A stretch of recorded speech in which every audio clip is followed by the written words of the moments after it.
Hi, welcome to another Power Blast podcast. Do you struggle to stay disciplined and motivated like I do? I think that happens to a lot of us, right? Well, these tips in this podcast are going to help you out. Stay tuned.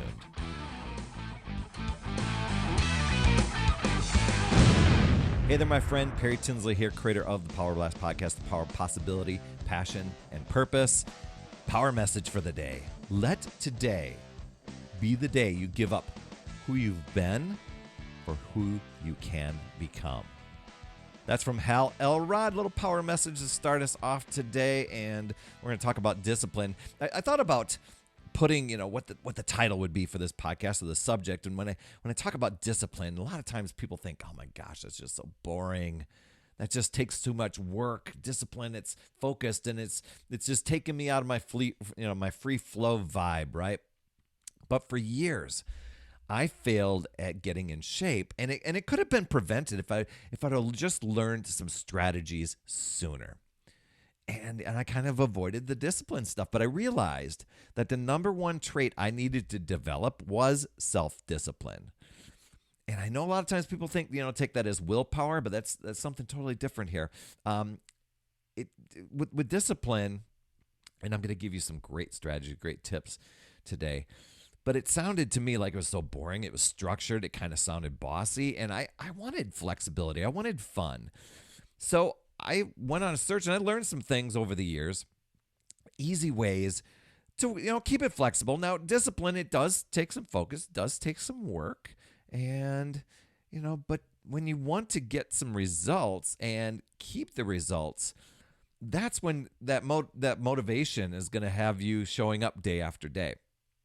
And, so I needed to get it to be flexible because the key is, so many of us fear losing the results once we get them. So we never get started. And then we won't disappoint ourselves, right? And that sounds totally silly, but it is a real thing. And many people fear that. And that's the one thing that you've got to do is to master your discipline and be consistent. And boom, things are going to happen for you and trusting the process. So before I get into how to master your self-discipline, I do want to share with you how you can access more episodes of the Power Blast podcast. It's super simple. Just pop open your favorite podcast app, iTunes, Stitcher, Amazon, Spotify, iHeartRadio, etc. And just do a quick search for Power Blast podcast or even just Perry Tinsley, and then hit the subscribe button. You'll find the episodes there. And if you'd like to see the video version of the show, just hop on over to YouTube. Sure that you've been there before. Do a quick search for the same thing, Power Blast podcast or Perry Tinsley. Hit the subscribe button once you're there, and also that notifications bell so that you won't miss any future episodes. So, okay, how to master your self-discipline. One thing, and I got some of these from a couple different sources. One that pops in my head was Entrepreneur Magazine. I came across an article. Others from experience, and just a few other things I can't remember. But one is to know your weaknesses. What are those things that happen when your guard is down? Maybe it's having certain foods in the house. Maybe it's something where after you get done with work, you're cracking open a beer and sitting on the couch to unwind from your long, hard day. Maybe, whatever those things are, kind of look at your routine of what you typically do and say, this is kind of a weakness. This is a thing that you may obviously enjoy doing, but is it holding you back? If you change that habit or change those things, or, for me, it was buying things that didn't belong in my house, but I would justify it in some sort of way. And that leads into the next one, is to remove your temptations. There are a lot of times when I just looked when I started getting on a fitness path, and I started looking at the eating stuff. I'm guessing this is pretty important, the eating stuff, because you aren't going to reveal what you worked hard for unless you dial in your nutrition of some sort, right? So I went through my refrigerator, went through the cupboards, and I was looking for 3 key things on the ingredients label, but I was looking for also things that I knew I would overeat on. But I was looking for partially hydrogenated things, high fructose corn syrup stuff, trans fats, those sort of things. And I was looking for things that might be healthy, but I knew that I would eat a whole box of it and not stay within the portion control or the portion sizes there. Once I was having, even though it said organic tortilla chips and the minimal ingredients to it, if I was having one chip, half that bag was going to be gone very, very soon, and do it mindlessly. So it's removing those temptations. What are the things that are going to tempt you, especially when you're stressed out or when your guard's down? And the next tip is to be clear on your goals and get a plan. A lot of times people, when I talk to people, their goals are they're kind of fuzzy. They don't know exactly what it is. They'll say, I just want to lose weight and tone up. And it's like, it's not going to pull you out of bed in the morning. We all want to kind of get in shape, but what does that mean to you? What will it enable you to do? Why is reaching those goals so important? And dig super deep into that. Say, why is that important? And then look at that answer and say, why is that important to me? And then the next answer, do that like 7 times, and you're going to have a driven reason why you want to reach the goals that you want. And get a plan. A lot of times people wing it. They see a gadget or a gizmo on an infomercial, or they'll see a commercial and they'll sign up for something, and they don't have a plan or a strategy for it. The gadget or gizmo shows up at their house, and this happened to me over and over, but I didn't have a plan or a strategy to do it. And if I found a plan, it had to be my own plan. It had to be like, it's got to fit within my own routine. This is why I failed at the very first program that I bought, that I wanted, a home workout program that I wanted to do, because it wanted me to work out 6 days a week. And I'm like, yeah, maybe 2 or 3 might be max. And, I failed at it. It took too long to get results, and I wasn't disciplined to stick with it. So make sure you do that. Next one is to execute the plan. Now, even when you don't feel like it. So for me, it was a matter of, I'm taking 3 months of my time, which is not a very long time. I'm going to take 3 months of my time, and I'm devoting it to this, and I'm showing up no matter what.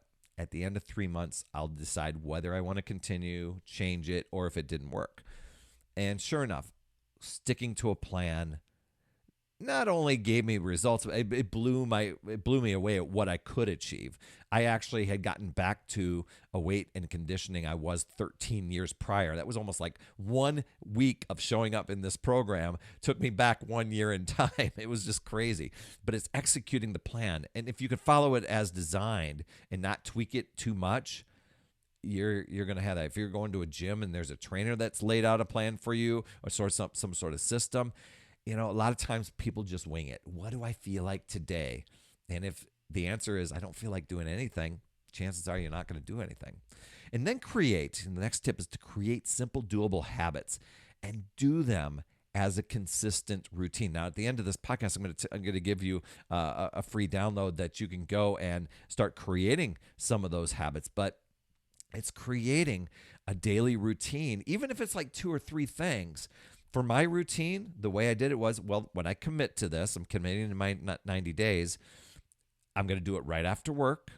I'm going to do it back in my I had a huge bedroom, so I set up a little gym in there and had TV there. So that's it. So when I get home from work, after I let the dogs out, I change into my fitness clothes. I let the dogs in. I go and I do my workout. Boom. Repeat, repeat, repeat. There were so many days I didn't want to do it. So many days when I started the workout, I'm like, nah, I'll do doubles tomorrow. But I knew that would take me down a rabbit hole that I didn't want to go. It knew it would take me off my track if I started giving myself little outs like that. Nope. Just show up, do the best you can. Even if it's not the best workout, you're telling your brain, you're telling your body you show up for exercise. And the next thing is to fuel your body with healthy nutrients. When you pump your body with healthy nutrients, and that helps, when you're removing the triggers, especially, or the temptations that are in your house, and you start replacing it with healthier things, when you start fueling your body that way, even if it's like juicing, you notice your mood swings change, your sugar binges change, you aren't as angry, you're not as stressed. these things start to happen, you're exercising and your body wants to have good things in it. So fueling your body that way is another way to help. It just helps you become more disciplined when you do that. And another one is when you feel like you are really not into the workout or not into the exercise and you really don't want to show up, create a no matter what routine, a no matter what plan. That's like a 10 to 15 minute routine that you will do no matter what when you're having an off day. So if you're just not feeling it, you're still committing to doing this. Okay. My friend, my friend Rhonda, she made a little contract with herself, which might be another tip for you. She made a little contract to herself. She got up and worked out in the morning, and she said, "No food will cross my lips until I get my workout done. No food, no eating." She said, "I'm getting up, I'm getting my exercise done. If I wanted to eat, exercise had to get done." Whoa, that's a good commitment. Next one is to create a backup plan. Now, I don't. This isn't an escape plan. This is a backup plan, or a planning ahead plan for those potential times when you might be tempted to get off track. I'm thinking of holiday parties, events, vacations, things to do. For instance, if you're going to a party and you know there's going to be nothing but food that's going to take you off your game, then you're creating a plan before you get there. Maybe you've eaten before you've gone there. Maybe when you're there, you've got a strategy on how you navigate the table. Or maybe you just go there and you're not going to tempt yourself with the food. You're just there to socialize. It's creating those plans. And that's what I did when I first started working out. Then we came across Mother's Day brunch. I had to create a plan. So I ate before I went there. Yeah, I didn't get the most out of the brunch, but... And then when I went through the brunch and the big buffet that was there, I'm looking for vegetables first. I'm looking for the fruit stuff. I'm looking for the lean proteins. And I'm circling around that way and drinking mostly water. Those are the things. And then create ways to reward yourself along the way, preferably a non-food reward. Maybe it's going to a movie. Maybe it's an outfit or something. But something that you can reward yourself for reaching a certain benchmark or a certain goal. My friend Judy, every time she lost 2 pounds, her reward was to be able to color a little flower on a hippie van, like a coloring book, a coloring page that her husband made for her. Lady has lost 220 pounds. That's a lot of flowers on a hippie van, right? My next tip is to join a support group for motivation, for tips and accountability. That could be just getting together at a gym for classes. It can be an online virtual group. I do 2 groups per month. So if you'd like to be in my next success group, or you want me to email you the link for the current one that we're doing, maybe we just started it, I will send that to you. It's perrytinsley@gmail.com. I had to think about that for a second. perrytinsley@gmail.com. You can reach out to me, just say success group, and I will get you the link and the information for that way. Or you can just head over to putyourself.com/bootcamp. That just popped in my head. That's right, putyourselffirst.com/bootcamp. I'll put the link in the show notes. I'll put it in the little lower third here. Next tip is to forgive yourself. Life doesn't always go as planned. Some things happen. You get off track. Get back on track and move forward as soon as possible when things don't go as planned. Okay? So here's to consistently being disciplined and crushing your goals this year. That's where you're going to get so much motivation along the way. And speaking of motivation and discipline, I told you I'd give you a little something here. Over the years, I've developed habits and routines to stay disciplined, stay motivated. And I put them all together in a free download. You're welcome to go and download it and have it so you can rock your goals. This is packed with routines, rituals, tips, strategies to move you from feeling chaotic, overwhelmed, I don't know what to do, to feeling grateful, happy, healthy, fulfilled, fit, focused. And you're going to absolutely love it, putting it in to your recipe for life. It's absolutely free. You can download that at morningsuccesshabits.com. Thanks so much for tuning in. If you got value from this, please share with anybody you know who could benefit. And also jump into your podcast app, leave an honest rating and review, subscribe, That would be totally, totally awesome. It helps others discover this show. And I think the universe will send you some awesome, awesome vibes. And if you're over on YouTube and you've got a YouTube channel or just a YouTube account, catch the video version of this show. Be sure to hit the subscribe button and pound that notifications bell so you get that alert each time a new show drops. You absolutely rock, my friend. That's all I have for this week. And as always, remember, it's never too late. We'll see you next week.